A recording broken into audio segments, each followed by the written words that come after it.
আজকের আমার রেসিপি চাল কুমড়োর হালুয়া। চাল কুমড়োর হালুয়া এতটাই যে টেস্টি হয়, বাড়িতে তৈরি করে না খেলে এর স্বাদ কিন্তু বুঝতে পারবেন না।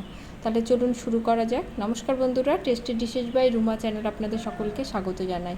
চাল কুমড়ো হালুয়া করার জন্য চাল কুমড়োগুলো আমি গ্রেট করে নিয়েছি। এবার ভালো করে জলটাকে চিপে আলাদা করে নেব।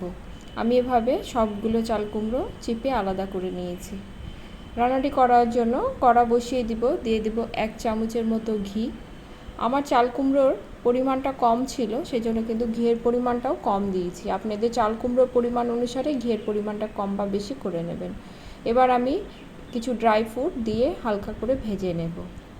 ড্রাই ফ্রুটগুলো তুলে নিয়ে এই ঘিতে দেব 2টো এলাচ এবং 2টো লবঙ্গ। এর মধ্যে গ্রেট করে রাখা চাল কুমড়োটা দিয়ে দেব। চাল কুমড়োটা দিয়ে গ্যাসের ফ্লেমটা একদম লোতে করে দেব, দিয়ে ধীরে ধীরে চাল কুমড়োটাকে ভেজে নেব। চাল কুমড়োতে দেখবেন একটা গন্ধ থাকে, সেই গন্ধটা চলে যাওয়া পর্যন্ত কিন্তু চাল কুমড়োটাকে ভালো করে ভেজে নিতে হবে। চাল কুমড়ো চিপে রাখা জলটাও কিন্তু আমি যোগ করব। এই জলেই চাল কুমড়োটা ভালোভাবে সেদ্ধ হয়ে যাবে।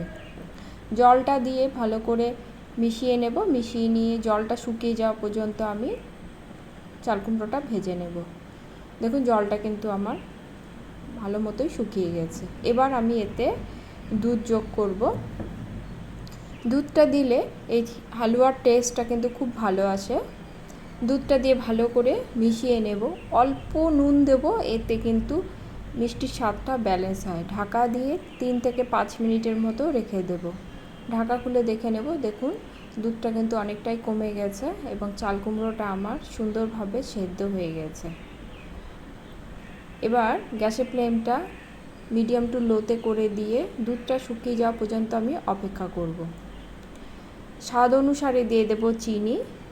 আপনারা কী পরিমাণ মিষ্টি খান সেই হিসাবে কিন্তু চিনিটা যোগ করবেন। আমি কিন্তু খুব একটা মিষ্টি পছন্দ করি না, তাই চিনির পরিমাণটা কমই দিয়েছি। ভেজে রাখা ড্রাই ফ্রুটসটা দিয়ে দেব। আমি কাজু এবং কিশমিশ ব্যবহার করেছি। আপনারা আপনাদের পছন্দ মতো ড্রাই ফ্রুটস কিন্তু যোগ করতে পারেন। একটু কেশর দেব। কেশর দিলে ফ্লেভারটা যেমন ভালো আসে, কালারটাও কিন্তু খুব সুন্দর আসে। চিনির জল এবং দুধটা শুকিয়ে যাওয়া পর্যন্ত আমি হালুয়াটা রান্না করে নেব। 3 থেকে 5 মিনিট পরেই দেখুন দুধটা কিন্তু আমার অনেকটাই শুকিয়ে আছে। এই গ্যাসের ফ্লেমটা কিন্তু অবশ্যই লোতে করে ধীরে ধীরে জলটা বা দুধটা শুকাবেন, এতে কিন্তু হালুয়াটা বেশ ভালো হয়। দেখুন হালুয়াটা আমার তৈরি হয়ে গেছে। গ্যাসের ফ্লেম অফ করে পরিবেশনের পালা। রেসিপিটি ভালো লাগলে লাইক কমেন্ট করবেন এবং সাবস্ক্রাইব করে পাশে থাকবেন, এই অনুরোধ রাখছি।